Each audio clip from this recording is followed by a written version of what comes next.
Assalamualaikum everyone, welcome to Vocabgram. Daily vocabulary word is bear witness. It was a request by Rajinder Mahajan and Rajinder, here's your lesson.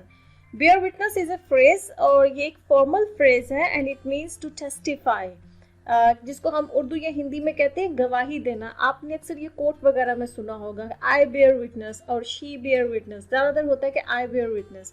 इसका मतलब ये होता है कि मैं testify कर रहा हूँ, मतलब कि मैं गवाही दे रहा हूँ किसी भी पर्टिकुलर चीज़ के बारे में. ठीक है, इसको नॉर्मल कन्वर्सेशन में भी हम अक्सर यूज़ करते हैं. जैसे आपने कभी कहना हो ना कि ये चीज़ इस चीज़ की गवाही दे रही है, this thing is bearing witness of this thing. ठीक है, या जैसे आपने कहना हो कि मैं उसकी बेगुनाही की गवाही देता हूँ या देती हूँ. ठीक है, तो आप कह सकते हैं कि I bear witness to his innocence, कि मुझे मतलब मैं गवाही दे रहा हूँ कि वो बेकसूर है. ठीक है, उसने ये जो भी उसके ऊपर इल्ज़ाम लग रहा है उसने ये वाली चीज़ नहीं की है, उसने ये क्राइम नहीं किया या उसने ये मिस्टेक नहीं की है. ठीक है, जो भी है.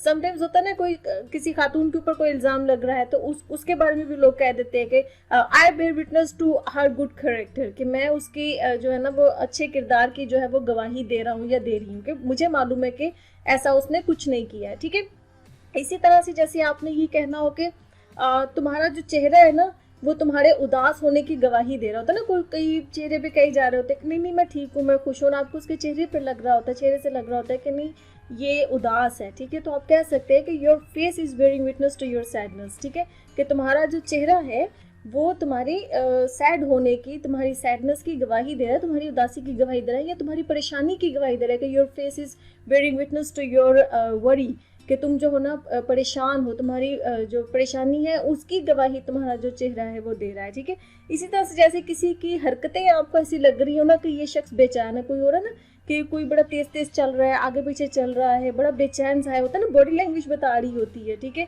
या उसका बिहेवियर बता रहा होता है या उसके एक्शंस बता रहे होते हैं कि ये शख्स थोड़ा सा ना बेचैन लग रहा है. तो आप कह सकते हैं कि your actions are bearing witness to your anxiousness, कि तुम्हारे जो एक्शंस है तुम्हारा, या your body language is bearing witness to your anxiousness, कि तुम्हारी जो बॉडी लैंग्वेज है वो ये बता रही है कि तुम अंदर से बेचैन हो. ठीक है, तुम्हें किसी चीज़ की बेचैनी हो रही है. तो किसी भी चीज़ के बारे में आपने कहना ना कि ये चीज़ जो है वो इस चीज़ की गवाही दे रही है, ये चीज़ इस चीज़ के बारे में बता रही है. ठीक है, तो उसके लिए फ्रेज जो है बेयर विटनेस ये यूज़ की जाती है. ये फॉर्मल फ्रेज है, लेकिन अब जो नॉर्मल कन्वर्सेशन में भी यूज़ होती है, लेकिन आप ज़्यादातर इसको देखेंगे कि राइटिंग वगैरह में, इवन के जो कोर्ट राइटिंग्स होती हैं उनमें भी ये ना काफ़ी ये फ्रेज यूज़ होती है, बेयर विटनेस, मतलब कि गवाही देना, टू टेस्टिफाई. आई होप कि आपको बेयर विटनेस का मतलब समझ में आ गया. Let's see some examples. Our first example is the ruins bear witness to the tragic destruction of this city.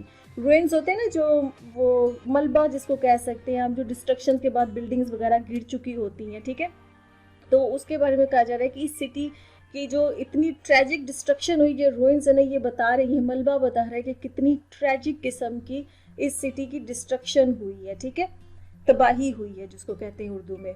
Second example is this book bear witness to his in-depth knowledge on the subject, कि ये जो किताब है किसी भी topic के बारे में किसी राइटर ने लिखी है और आप उस किताब को पढ़ के आपको लगा कि वो शख्स की इस सब्जेक्ट के बारे में कितनी गहरी नॉलेज है. ठीक है, तो आप कह सकते हैं कि this book bears witness to his in depth knowledge on the subject, इस सब्जेक्ट के ऊपर उस इंसान की कितनी गहरी जो है ना उसकी इंफॉर्मेशन, उसकी नॉलेज, या उसके पास उसकी इल्म है कितना ज़्यादा. ठीक है, third example is his cold behaviour bears witness to his annoyance towards you, कि होता है ना कोई इंसान आपसे नाराज़ हो तो आप देखिएगा कि उसके बिहेवियर में कोल्डनेस आ जाती है. ठीक है, तो आप कह सकते हैं कि उसका जो कोल्ड बिहेवियर है ना वो ये बता रहा है कि वो किसी बात से तुमसे नाराज़ है. ठीक है.